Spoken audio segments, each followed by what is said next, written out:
Hey, look, I'm Uncle Ricky, and I'm kind of happy because, like, maybe for once the justice system in America worked. You know, it just actually did something that was expected, and it worked with the and came up with an outcome that was totally expected according to the way the laws are written right now. And that is hats off to the state of Colorado. The Colorado Supreme Court yesterday voted, said, decreed that Donald John Trump could not be on the 2024 ballot in the state of Colorado for the office of president in the United States of America.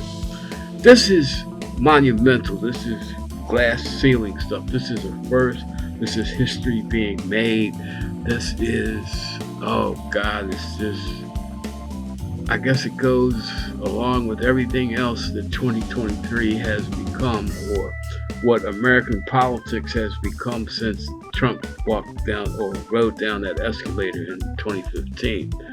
Now, what does all of this mean? It means that there has this idea of Trump being ineligible to be on the ballot because of Section 3 of the 14th Amendment to the United States Constitution. And one particular thing to make note of, during his term as president, on several different occasions for several varying amounts of time, Trump has made it clear that he wants to do away with the 14th Amendment to the United States Constitution. He's basing it on the things that have to do with immigration and citizenship by birth, because he doesn't believe that everybody born in America should be considered to be a citizen of the United States and have the full rights of a citizen of the United States. He believes that there should be a board to determine who can and who can't be an American. But by removing the 14th Amendment to the Constitution, a lot of people didn't realize it, that if that had happened, there would be no more protection against people that tried to have insurrections and coups against the United States from running for political office again. Well, Trump has run afoul of that 14th Amendment. Now, the amazing thing about this is, one, how come Colorado is the only state to do it? Because Colorado is not the bastion of liberal politics. In fact, the group that brought the case to the Colorado Supreme Court is a Republican-based group. That signifies that perhaps Trump's grip on the Republican Party is not as complete as people would have you believe, that there are Republicans out there that still consider the Constitution the ultimate authority and not a one person ruled by a madman with a fake tanning bed tan. Now, what's this going to lead to?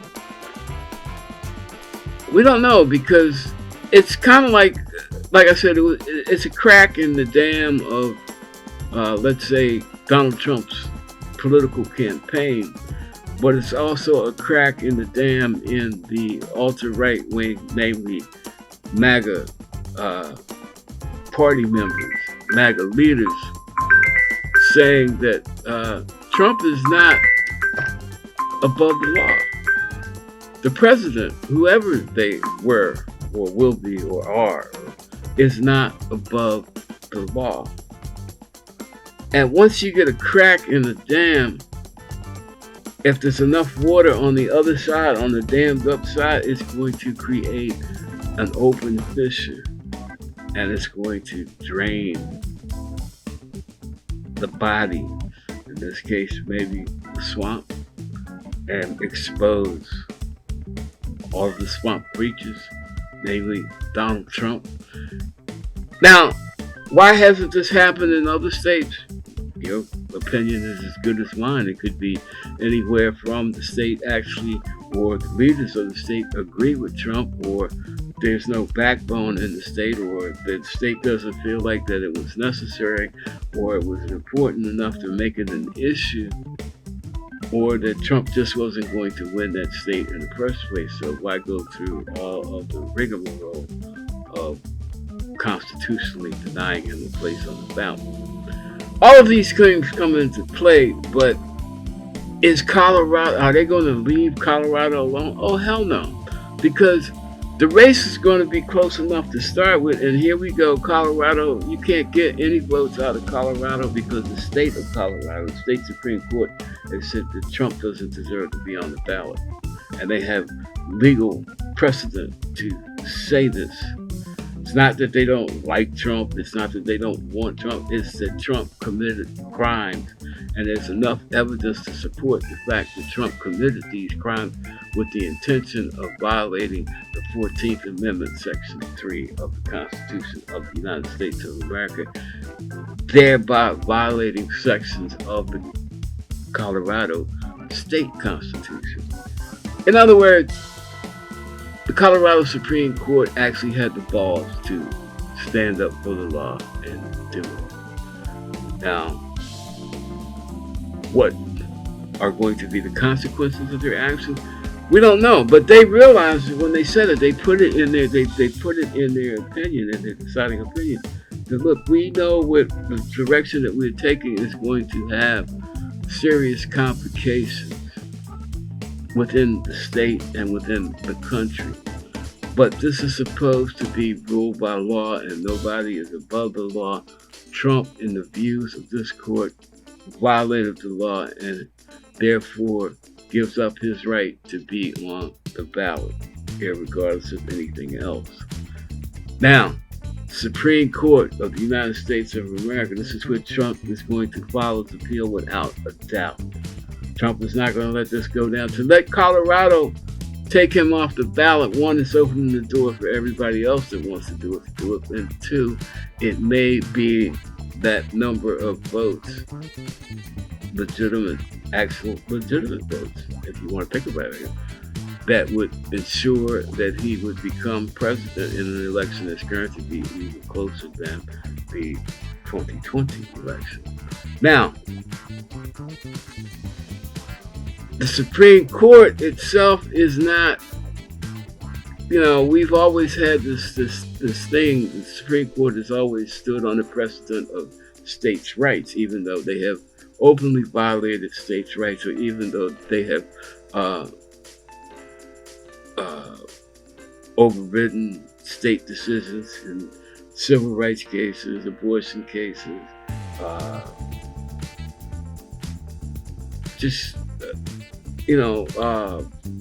voting rights, civil rights, women's rights. They've historically overrode cases before. But this case right here, you are talking about a state's ability to hold a free and fair election, to hold the people in those elections accountable for their actions. To override Colorado goes against the whole Republican hoopla about states' rights. To override Colorado would be siding with a megalomaniac who is every day goes out now talking about how much he wants to move the country away from democracy. Talking about, I'm going to be a dictator for one day, that first day. Well, if you're a dictator, and this is something that a lot of the country, they look at it as a joke. But if you declare yourself a dictator for one day, or if you act as a dictator on one day, your very first day in office, one of the things you're going to do as a dictator is to ensure that you remain the dictator for eternity, or as long as they let you stay there, or that you draw a breath, whatever comes first. Now, the thing with the Supreme Court being the, I guess, the final arbiter, the final decision maker.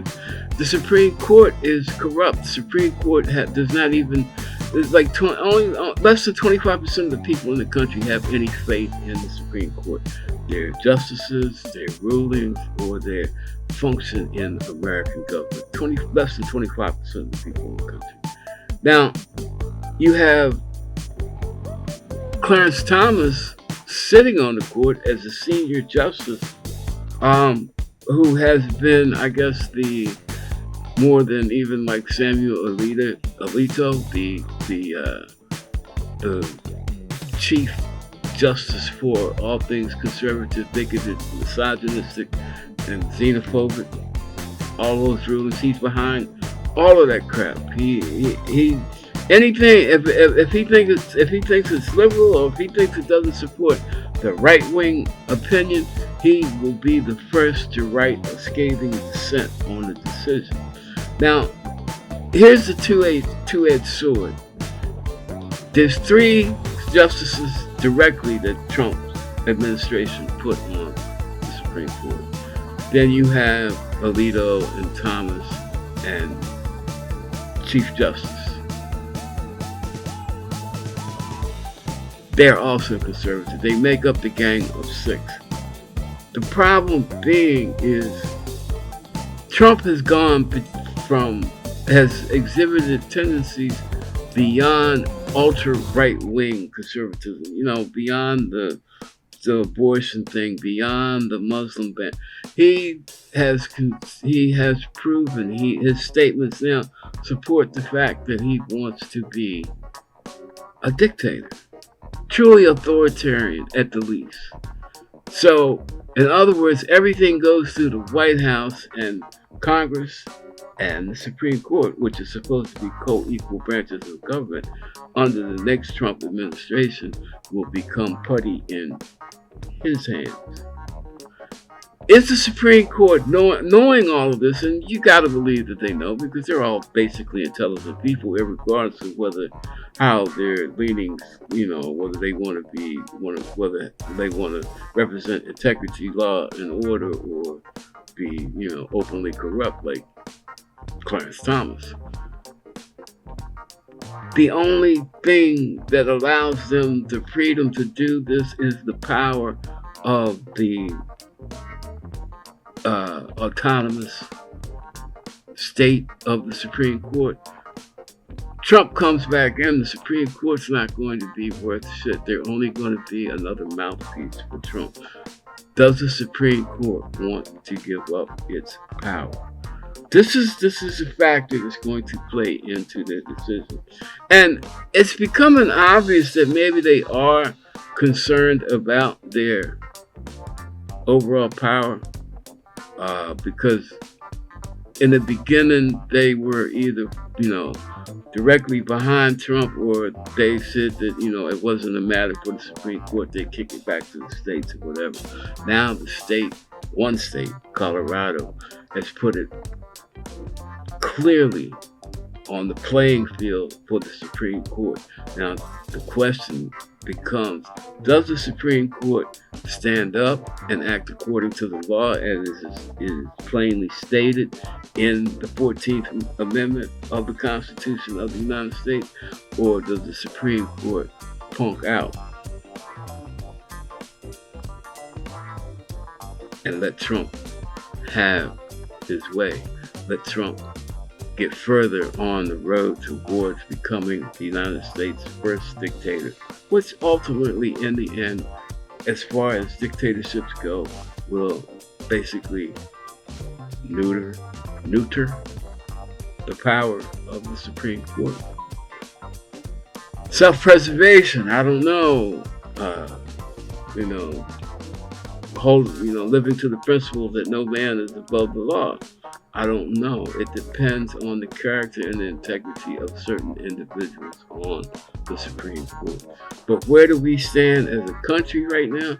We're on the precipice of another constitutional crisis, and that whole crisis was started, invigorated, and demanded by the presidency and the character of Donald John Trump. Where it ends up, the question mark. But the question is out there. Trump has chinks in his armor, and there are states that are willing, that don't even seem to be like the type that would go against Trump, that are more for the rule of law, because they realize that Trump is not the only person out there, and if you let Trump get away with it, everybody else is going to try it, and we'll end up in total chaos. Well, that's it for me with this episode of Uncle Rookie's House. So until the next time, hey, don't forget to, subscribe, like, share, comment, all that stuff. I need that, to make me look good with YouTube. So help me look good by, supporting me. Subscribe, like, and share. That's all I'm asking you to do. So until the next time, peace out and God bless from Uncle Ricky and Uncle Ricky.